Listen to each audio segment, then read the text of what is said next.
পৃথিবীতে আলো দেখেছে মাত্র ৩ দিন হলো, কিন্তু জন্মের দিনই মাকে হারিয়ে ফেলল অবুঝ শিশুটি। ডেঙ্গু আক্রান্ত হয়ে সোমবার দুপুরে সন্তান জন্ম দিয়েই রাতেই না ফেরার দেশে পাড়ি জমান মা শান্তা সর্দার।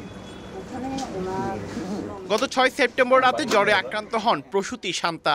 এর আগে থেকে শারীরিক জটিলতা বেড়ে চলছিল তার। পরীক্ষার পর জানা যায় ডেঙ্গুতে আক্রান্ত সে।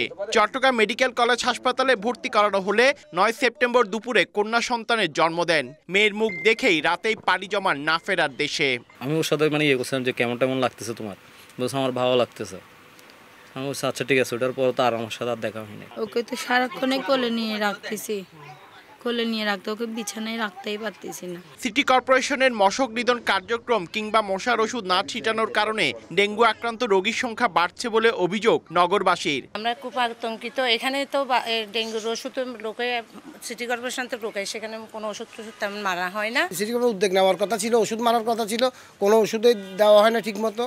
চলতি মাসে ডেঙ্গু আক্রান্ত হয়ে ৪ জনের মৃত্যু হয়েছে, আর 10 দিনে আক্রান্ত হয়েছে ১৩২ জন। ডেঙ্গু আক্রান্ত রোগীর সংখ্যা বাড়ছে উল্লেখ করে সিভিল সার্জন জানান, সব উপজেলা স্বাস্থ্য কমপ্লেক্সে আলাদা ওয়ার্ড চালুর নির্দেশনা দেওয়া হয়েছে।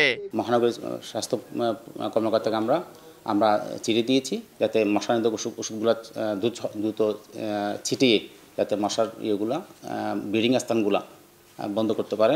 সিভিল সার্জন অফিসের তথ্য মতে চলতি বছরে এখনো পর্যন্ত ডেঙ্গু আক্রান্ত হয়েছে ৭৩০ জন আর মারা গেছে ৯ জন।